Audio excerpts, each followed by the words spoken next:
Bismillahirrahmanirrahim. Allahumma salli ala sayyidina Muhammad wa ala ali sayyidina Muhammad. Assalamualaikum warahmatullahi wabarakatuh.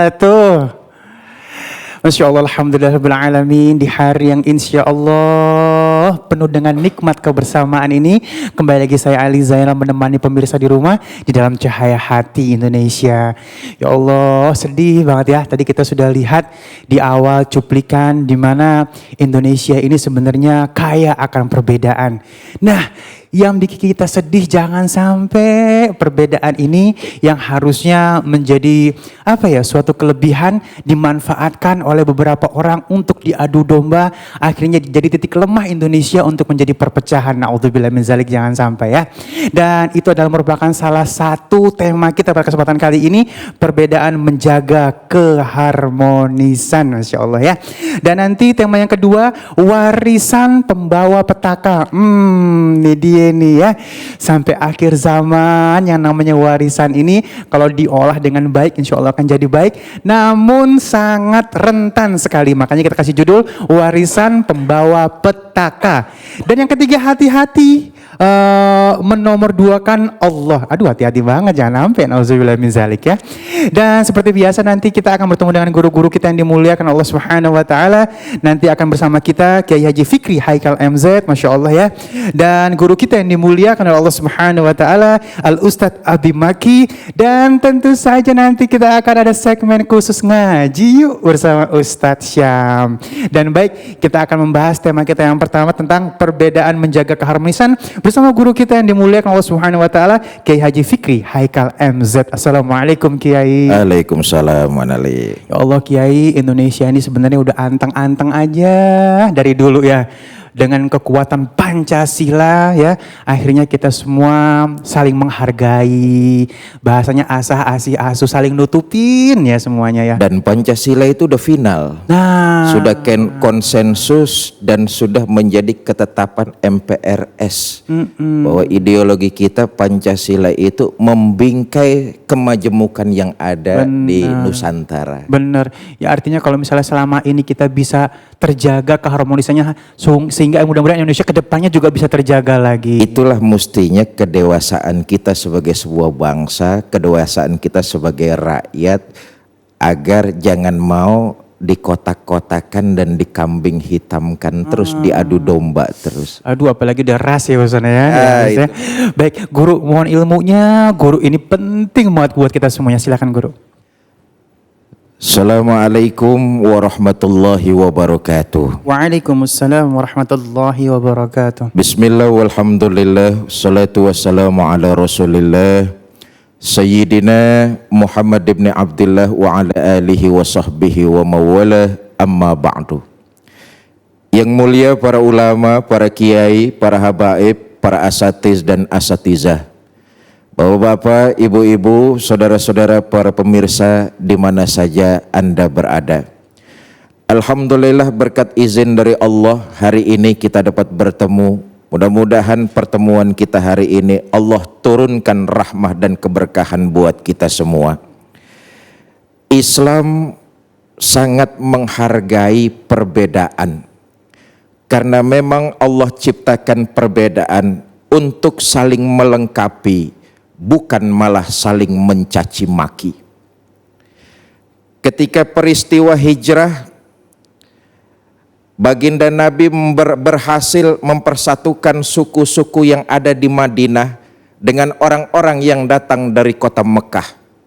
Mereka dipersatukan oleh baginda Nabi.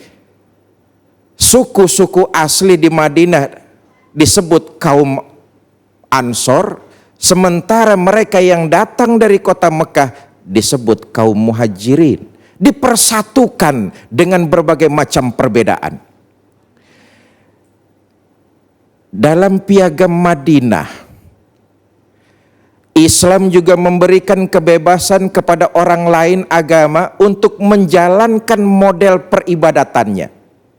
Dalam pasal 25 disebutkan dalam piagam Madinah itu, kaum Yahudi adalah salah satu umat dari kaum mukminin. Bagi kaum Yahudi agama mereka, bagi kaum mukminin agama mereka. Sungguh betapa indah dan sangat luar biasa.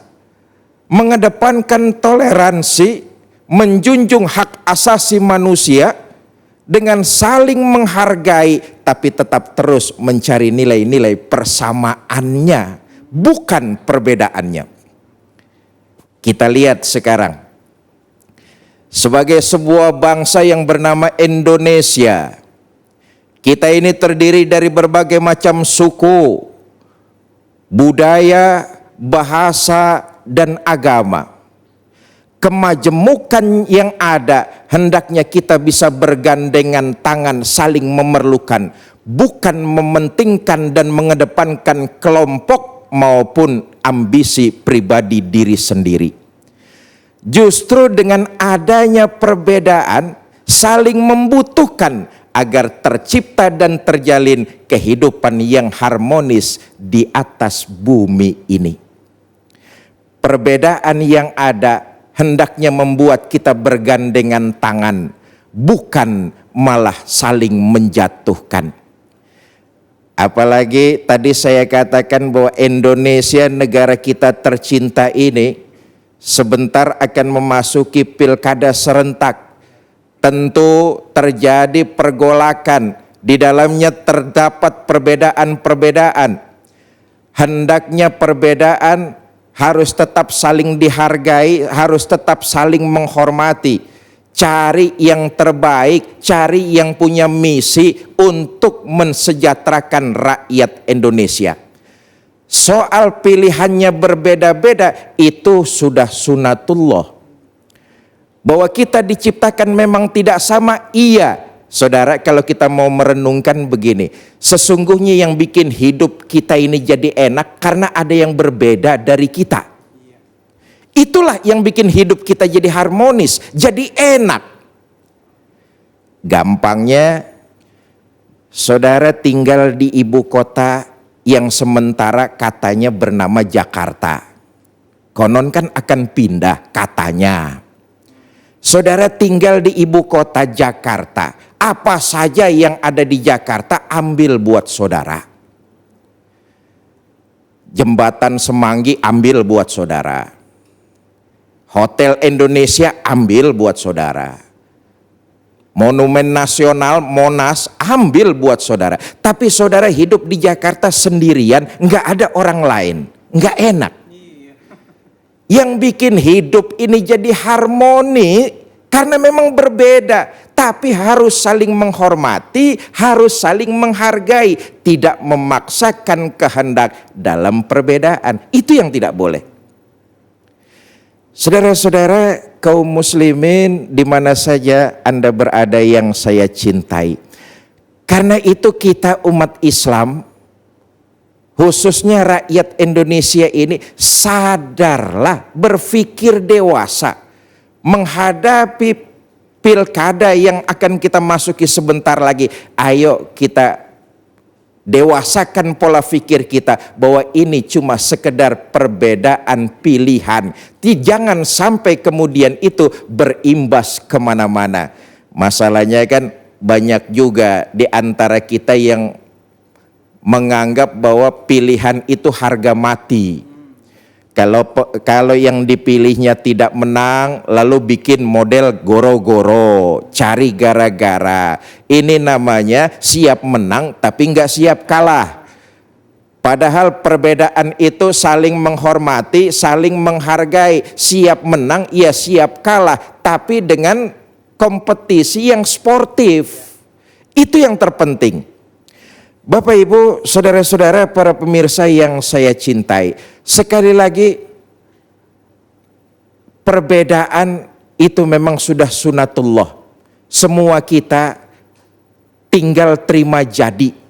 Tidak ada makhluk yang tercipta sesuai dengan pesanannya. Ada orang yang karena kekurangan fisiknya, itu bukan karena dia pesan kepada Allah diciptakan untuk kekurangan fisiknya. Ada orang yang kekurangan ekonominya, dia tidak pesan kepada Allah untuk kurang secara ekonominya. Perbedaan-perbedaan yang ada hendaknya saling melengkapi. Luar biasa potensi kita rakyat Indonesia. Kalau kita menjaga kebersamaan dengan mengedepankan toleransi, saling menghormati dan menghargai perbedaan, potensi yang ada di negara tercinta Indonesia sungguh sangat luar biasa. Sebuah analog, saudara. Tembok dinding yang kokoh terdiri dari berbagai macam unsur. Unsur-unsur yang ada sudah pasti berbeda-beda. Ada unsur semen, ada unsur pasir, ada unsur batu kali, ada unsur batu bata, ada unsur air, ada unsur besi di dalamnya. Perbedaan unsur-unsur ini saling melekatkan. Kita bisa bayangkan, kalau cuma batu bata berjejer berdiri, gampang dirobohkan angin. Kalau pasir nggak mungkin karena sifatnya pasti mencair. Air pun begitu. Tapi kalau unsur-unsur yang berbeda saling merekatkan menjadi satu. Karena toleransi, karena saling menghargai perbedaan, dia kemudian saling merekatkan. Dia disebut tembok, dia disebut dinding. Jangankan terpaan angin, kadang-kadang di seruduk mobil juga masih utuh berdiri. Begitulah kita rakyat Indonesia. Ayo kita song-song pilkada, tapi kita harus memahami dan berpola pikir dewasa.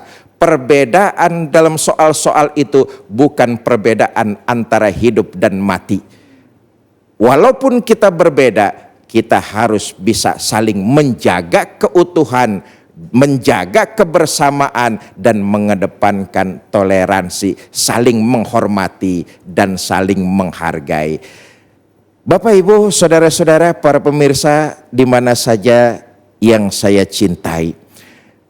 Tadi saya katakan bahwa banyak di antara kita yang tidak siap dengan perbedaan. Sekali lagi saya katakan, perbedaan memang sudah ditakdirkan oleh Allah. Tapi walaupun kita berbeda, kalau kita mau menelisik ke dalam diri kita, kita diciptakan berbeda, tentu juga Allah melebihkan kepada kita masing-masing. Kelebihan-kelebihan itulah yang hendaknya kita bisa memanage agar Indonesia ke depan jauh lebih maju dari bangsa-bangsa yang lainnya. Saya pikir begitu, Wan Ali. Iya, baik. Dan apa ya? Yang satu lagi yang mungkin tadi sempat kita lihat di dalam cuplikan guruku, provokator ya, tapi ya nanti mungkin aku akan sikapi lebih jauh lagi tentang ini nih, karena aduh pengen nanya tapi waktu sudah sangat sedikit nih guru. Aku masuk ke sosmed dulu deh guru ya. Baik, bismillahirrahmanirrahim. Ini mohon izin, di sini ada kiriman dari @halo_febri ya. Makasih Halo Febri udah mengirimkan pertanyaannya. Pertanyaan beliau, bagaimana tanggapan Kiai kalau ada orang yang secara sengaja ingin menjatuhkan orang lain karena perbedaan pendapat? Nah, ini mungkin bisa masuk juga ke dalam provokator ya.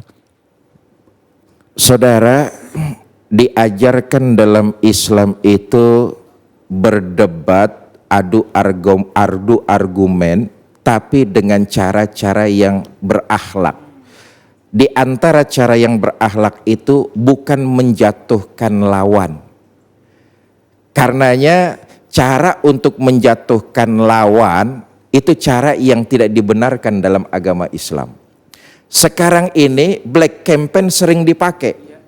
Bagaimana caranya? Ini ada dua paling tidak saya lihat dari kesalahan. Pertama, orang seperti ini ingin menunjukkan bahwa dirinya lebih pandai dari orang lain.